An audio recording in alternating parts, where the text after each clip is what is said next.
நீ எங்க இருந்தாலும் கண்டிப்பா நல்லா இருப்பேன்னு எனக்கு தெரியும் நருட்டோ சொன்னதை இப்ப வரைக்கும் என்னால மறக்கவே முடியல. மாஸ்டர் ஜெராயோட நல்ல ட்ரைனிங் எடுத்துட்டு இருப்பான்னு இப்ப வரைக்கும் நம்புறேன். பல வருடங்கள் ஆயிடுச்சு.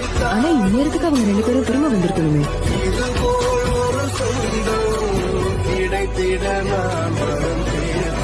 ஒரு நிமிஷம், அது கண்டிப்பா அவன் தானா? சந்தேகமே இல்ல, அவன் தான். உங்களை நாங்க எதிர்பார்க்கலையே. ஊருக்குள்ள உங்களுக்கு ஒரு சர்ப்ரைஸ் காத்திருக்கு. ஆமா, எங்களுக்கே எந்த அதிர்ச்சியா இருந்தது. எதை பத்தி பேசுறீங்க? வாய்ப்பே இல்ல.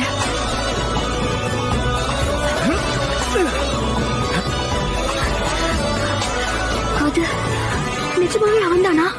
அது அப்படிதான் தெரியுது. அடேங்கப்பா, அற்புதமா இருக்கு. லீஃப் வில்லேஜ் கொஞ்சம் கூட மாறவே இல்ல. நான் வந்துட்டேன் மக்களே. Naruto Uzumaki